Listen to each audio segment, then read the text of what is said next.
Hello, Achiever. It's Tim Shurr, and I want to share a strategy for how mesmerizing leaders increase engagement, how you get discretionary effort out of the people that you lead, how to get your people to want to deliver more, that want to work hard, that want to exceed their goals. How do you get people to feel inspired so that instead of hovering over them and always trying to get them to do what they're supposed to do, they want to do it, right? They'll come in early, they'll stay late, they'll be a team player, they'll collaborate, right? How do you get them to do that? And a lot of times as a leader, what we think is, I just got to get these people motivated because they don't care. And that's not usually the case.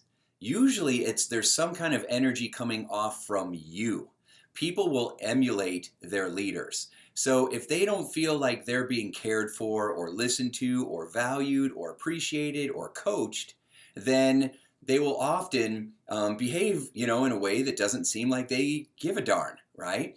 But it might be they're responding to that energy that's coming off of you, the belief that you have unconsciously. If you don't think these people care or they're good enough or that they're wasting your time or that they're keeping you from doing the things that are more important to you or they're keeping you from getting your to-do list done or you got to tell them the same thing over and over so you feel frustration when you show up. If that's what's communicated through your nonverbal communication, through your body language, through your facial expressions, through the way that you talk to them, they're going to feel that energy. And so you may be creating the very challenges or at least adding to it. Now, that's not always the case. Sometimes people just aren't doing what they're supposed to be doing, or they're having a hard time paying attention, or their own limiting fears and worries are getting in the way of their productivity and results. Either way, I want to share a story with you. I was working with a gentleman who was running a company and they were very successful, but they just weren't getting the kind of next level results that they were looking for. And, it took a long time for him to allow me to do a one-on-one with him because he wanted me to fix his people. He kept saying that he had an employee issue and he wanted me to fix his people. And so I know that people respond to their leaders. And if you're having a problem with your staff, then you got to look at leadership first. And most people don't want to do that, right? Because they don't want to think that they're doing anything wrong. Hey, I've built this company. Hey, I'm the money man. Hey, I'm the one that's made this happen. Hey, I'm out there busting my butt every day and everybody else needs to step up. But you don't realize that the energy that you're coming across with, right, or your focus on getting things done is making other people feel like they're not as important or they're left out in the cold. And so remember, people don't leave companies, they leave their bosses, they leave their managers. And so we always got to take accountability. We got to, take responsibility, and responsibility means the ability to respond. It simply means that you have the ability to take control over the situation, which makes you a better leader. So I don't want you to be a leader because most leaders are I want you to be a mesmerizing leader, someone who has influence and impact, someone who people will be loyal to. So instead of having these mutinies around, they will do everything and anything they can to help you succeed. So I was talking to this person. I finally got him to do a one-on-one, and I shared a metaphor. I shared a metaphor with them, and the metaphor was this.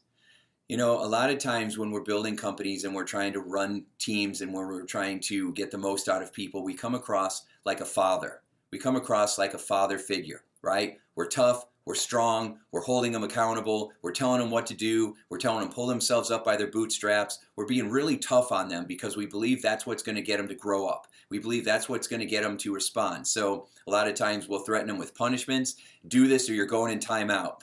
But we don't call them timeouts at the office, right? But that's what we're saying. Do this if you want to keep your job, or do this if you want to make more money, or whatever it is. And so if you don't want to lose your bonus, whatever it may be. And so we're using pain and threats and things like that. And then we'll try to inspire them. Sometimes we'll be in a good mood and say, hey, you can do this and you can do that. But we don't deliver that message consistently, so people don't trust it.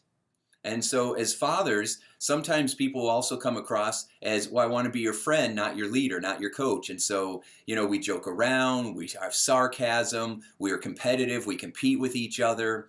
And when you have fathers that are competing with their sons or daughters, when you have fathers that are sarcastic, even though they think they're being funny and they're not, they're hurting feelings.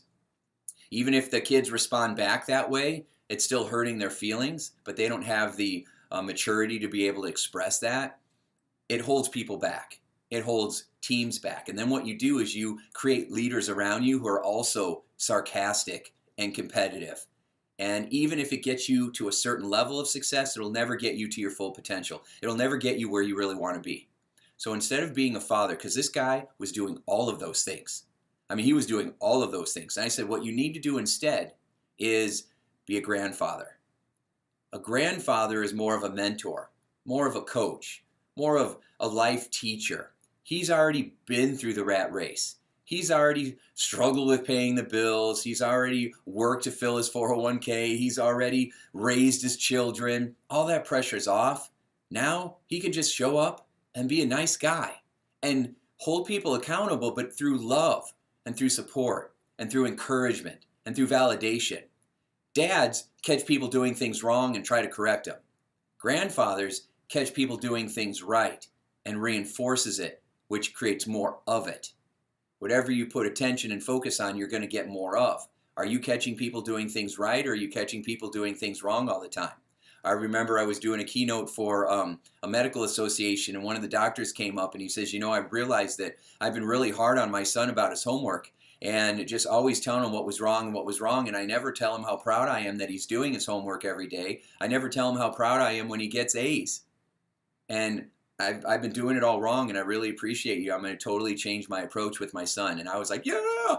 I was more excited about that than helping a company make another $1 million, right? I want those other stories about how, people's lives are changing because they're becoming better people, better parents, better husbands and wives, and then better mesmerizing leaders. So as a grandfather, you are coaching people to success. You're being encouraging. You're showing them how to get things done. You're giving them positive feedback. And through all of that, they begin to trust you. They begin to confide in you and tell you what's really going on. Where before, with that competitive mindset, they will never be honest because they'll be afraid to show weakness because they're afraid you'll use it, which as a father approach, not a very good, mature father. As a father approach, they might use that as manipulation, and so people won't make themselves vulnerable, and you'll never really be solving the real issues, which is why things go in circles and things don't go well, and you don't make as much money, and you have high turnover, and there's a lot of stress in the environment, blah, blah, blah.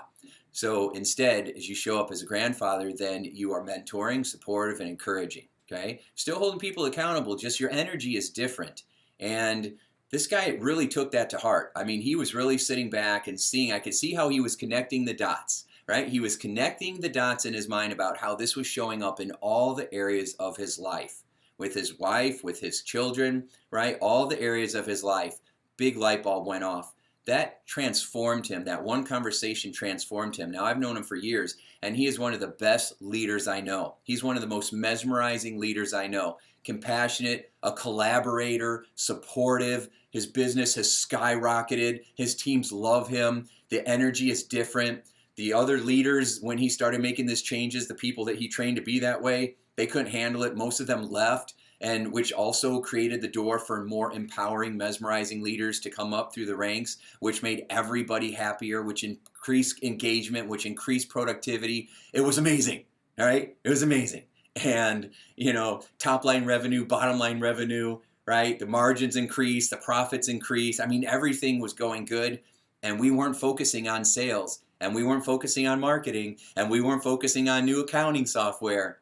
We were focusing on growing our leaders, and he was focused on growing himself instead of focusing on everybody else, and that is what made the difference.